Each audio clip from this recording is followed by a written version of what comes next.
Hi everyone, yasas que kalosirtate to another episode of Dimitra's Dishes. If you guys love lamb shanks, and I know you do because anytime I make a lamb shank recipe, either here or on the blog, it performs very well because it's that special cut of meat that you like to serve or that I like to serve at dinner parties or at a special occasion.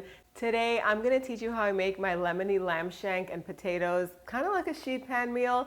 Anytime you think sheet pan, you think quick and easy. So this is a quicker way to make lamb where it's falling off the bone and it's tender, but it doesn't take hours to make because I'm gonna be making the lamb in a pressure cooker first, and then I'll finish it off in the oven with all that broth that it's gonna release.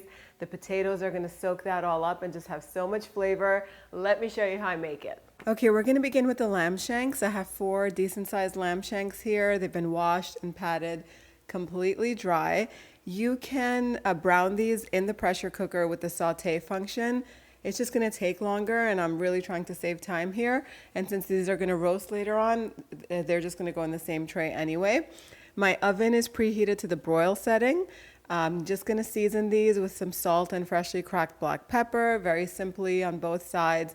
No olive oil or anything because lamb shanks have lots of fat. It's gonna be released. We don't need to add any more. They're gonna go into the broiler 10 minutes on one side, flip them over 10 minutes on the other.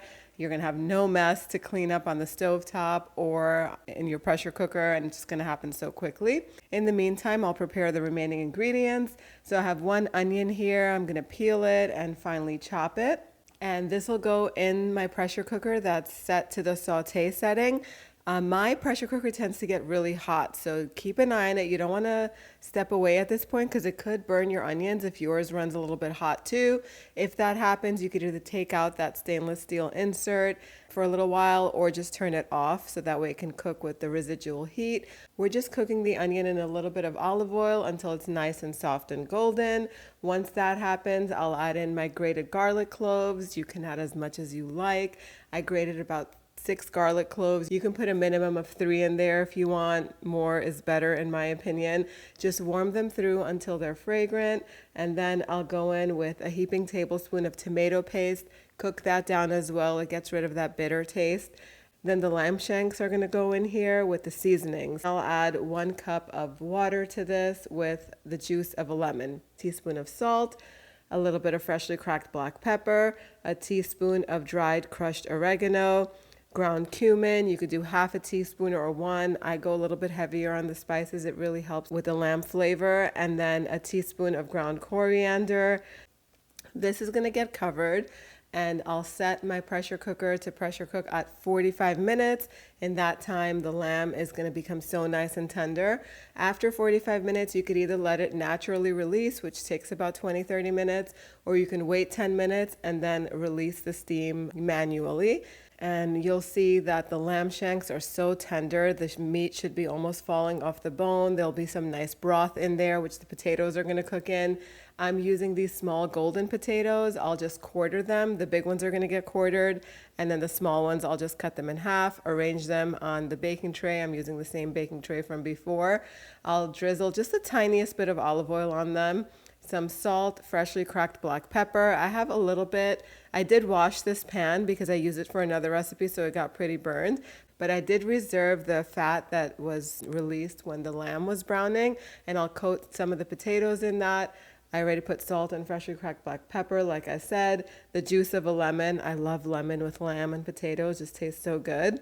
I don't feel like adding fresh garlic to this, so I'll just sprinkle a little bit of dried granulated garlic on top, some crushed dried oregano, a little pinch of crushed red pepper flakes, and then the lamb is gonna go in here. You just wanna toss the potatoes around first so that way they're nicely coated. And all the broth that the lamb has released in the pressure cooker, that's gonna go in the pan as well. You can add a little bit more water to this if you want, if the potatoes aren't mostly submerged in that liquid. You want them to drink all of that broth up and get that flavor from there. Now it's going to go in the oven. The oven is preheated to 425 degrees Fahrenheit, and it'll bake in there for 45 to 55 minutes. The lamb is going to get beautiful color on top. You want the potatoes to be fork tender. You can go in halfway and flip the lamb over so it doesn't get too dark and dry on one side. Once it comes out of the oven, you could just garnish this with some finely chopped parsley and it's ready to serve. And there you have it. The lamb is so tender and falling off of the bones. The potatoes are so soft that you can just mash them into that luscious sauce. All we need to serve this with is some tzatziki, maybe some rice pilaf. You can just make some rice pilaf in the rice cooker. I have a recipe for that on the blog as well. I'll put it in the recipe index so that way it's linked together and you can just head on over there and make this all together. It'll be done in way less time than roasting it in the oven slowly. Sometimes it takes 3-4 hours to get lamb nice and tender. This is a nice shortcut. It's elegant, it's delicious, and it's so simple to make as you saw. I hope you guys give this recipe a try. The printable recipe is on the blog, dimitrasdishes.com. Thank you so much for spending time with me today. I'll see you all next time. Yes, us. So much flavor.